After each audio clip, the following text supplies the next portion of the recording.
కదిలించు.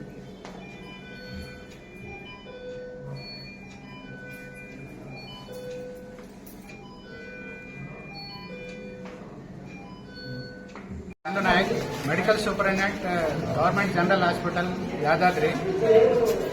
ఈరోజు early morning పడమటి సోమవారం గ్రామం శివాలయం వెనకాల ఒక అన్నోన్ బేబీ, అప్పుడే పుట్టినటువంటి బేబీని గుర్తించడం జరిగింది.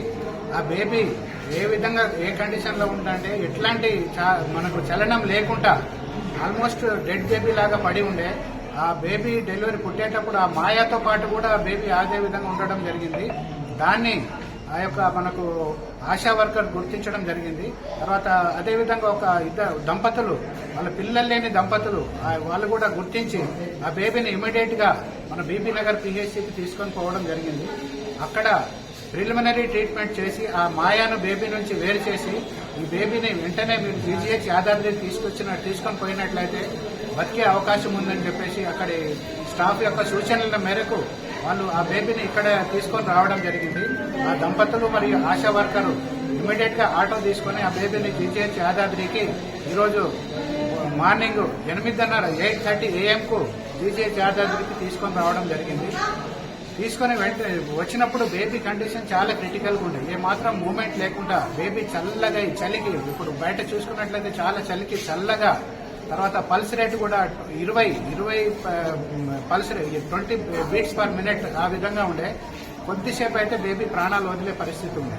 కాకపోతే ఇమీడియట్ గా మా ఎమర్జెన్సీకి తీసుకురావడం వల్ల అక్కడ మా డాక్టర్లు, ఎమర్జెన్సీ డాక్టర్లు, క్యాజువాలిటీ డాక్టర్లు, తర్వాత పీడియాట్రిక్ డాక్టర్స్, నర్సెస్ ఇమీడియట్ గా దానికి మనకు ఇంటెన్సివ్ కేర్ ట్రీట్మెంట్ ఇచ్చి మనకు గ్లూకోజ్ పెట్టి తర్వాత ఆ బేబీని కొంచెం వామ్ చేసి ఎమర్జెన్సీ డ్రగ్స్ ఇచ్చిన తర్వాత బేబీ దాన్ని కొంచెం కదలడం అనేది జరుగుతుంది.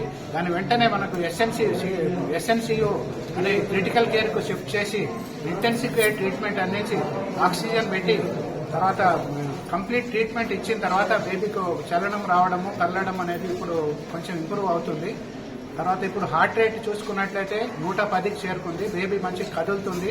తర్వాత మూమెంట్స్ అన్ని చక్కగా ఉన్నాయి.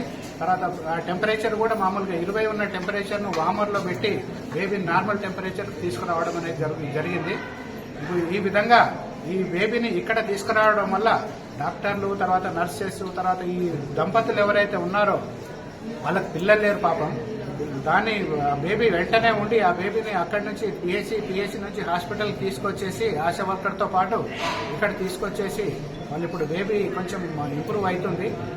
మనకు వాళ్ళు ఏంటంటే వాళ్ళు కోరేది ఏంటంటే ఇప్పుడు మాకు పిల్లలు లేరు, ఆ బేబీని మాకే కావాలి అని చెప్పేసి వాళ్ళు చెప్పడం జరుగుతుంది. అయితే ఈ బేబీ అన్నోన్ బేబీ ఆ విధంగా వచ్చినప్పుడు ఏంటంటే మేము పోలీసులకు ఇన్ఫార్మ్ చేస్తాము, ఆల్రెడీ ఇన్ఫార్మ్ చేశాము. తర్వాత శిశు సంరక్షణ కేంద్రం భువనగిరి మన జిల్లా కేంద్రాన్ని కూడా ఇన్ఫార్మ్ చేశాం. వాళ్ళ ప్రతినిధులు కూడా వచ్చారు. దానికి కొన్ని ప్రొసీజర్స్ ఉంటాయి. మేము డైరెక్ట్ గా బేబీని ఎవరికి కూడా హ్యాండ్ ఓవర్ చేయలేము. తర్వాత ఇప్పుడు సంరక్షణ కేంద్రం వాళ్ళు వచ్చిన తర్వాత వాళ్ళు ఇప్పుడు ఉన్న పరిస్థితులు ఏంటంటే బేబీని కొంచెం స్టేబుల్ అయిన తర్వాత ఇప్పుడు ఇక్కడ ఉన్న చాలాసేపు మనం మొత్తం ఉంచుకోలేము. ఎందుకంటే ఎంతసేపటి నుంచి ఆ బేబీ హైపాక్సియాలో ఉన్నదో తెలియదు. కొన్నిసార్లు ఆక్సిజన్ అందక లేట్ గా ఫిట్స్ వచ్చే అవకాశం ఉంటుంది బేబీకి. అందుకనే ఈ బేబీని ఏంటంటే హయ్యర్ సెంటర్ టర్సరీ కేర్ కు పంపాల్సిన అవసరం ఉంటుంది. కొంచెం స్టేబుల్ అయిన తర్వాత మేము బేబీని ఆక్సిజన్ సపోర్ట్ తో పాటు నీలాపూర్ హాస్పిటల్ కి బేబీని పంపించడం అనేది జరుగుతుంది. సో ఆ విధంగా ఈ బేబీని కాపాడి చాలా చక్కటి ట్రీట్మెంట్ ఇచ్చినటువంటి మా యొక్క GGH paediatricians, critical care doctors, తర్వాత నర్సెస్, మిగిలిన సిబ్బంది అందరికీ నేను హృదయపూర్వకంగా అభినందిస్తున్నాను. అదేవిధంగా ఈ బేబీని వెంటనే ఉండి మానవతా దృక్పథంతో కూడుకున్నట్టు తీసుకొని ఆ బేబీని అక్కడి నుంచి ఇక్కడ తీసుకొచ్చేసి తర్వాత వాళ్ళ సొంత ఖర్చులతో హాస్పిటల్కి తీసుకొచ్చినటువంటి ఆ దంపతులకు మరియు ఆశా వర్కర్ పడమటి సోమవారం ఆశా వర్కర్ కూడా నేను మనస్ఫూర్తిగా అభినందిస్తున్నాను. ఈ మానవతా దృక్పథం ఈ విధంగా తీసుకురావడం వల్లనే ఈ బేబీ ఇప్పుడు మనకు బతకడం అనేది జరిగింది. లేకపోతే బేబీ ఎప్పుడో చనిపోతుంది.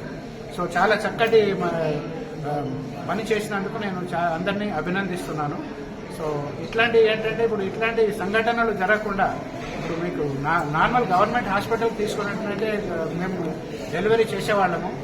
కాకపోతే ఇప్పుడు ఎట్లాంటి భయాందోళనకు గురై ఆ విధంగా పడేసిపోవడం అనేది అది ఏమాత్రం ఎవరికి కూడా మంచిది కాదు. అట్లాంటి ఎక్స్ట్రీమ్ స్టెప్స్ తీసుకోకుండా ఎట్లాంటి ప్రాబ్లం ఉన్నా కానీ గవర్నమెంట్ హాస్పిటల్ రాండి, ట్రీట్మెంట్ ఇద్దాము, మీకు మేబీ అన్వాంటెడ్ అయితే శిశు సంక్షేమ కేంద్రానికి ఇవ్వండి ఇట్లాంటి ప్రాబ్లం వల్ల. అంతేగాని ఇట్లా పడేసిపోవడము అనేది మంచిది కాదని చెప్పేసి నేను తెలుపుతున్నాను. Thank you very much.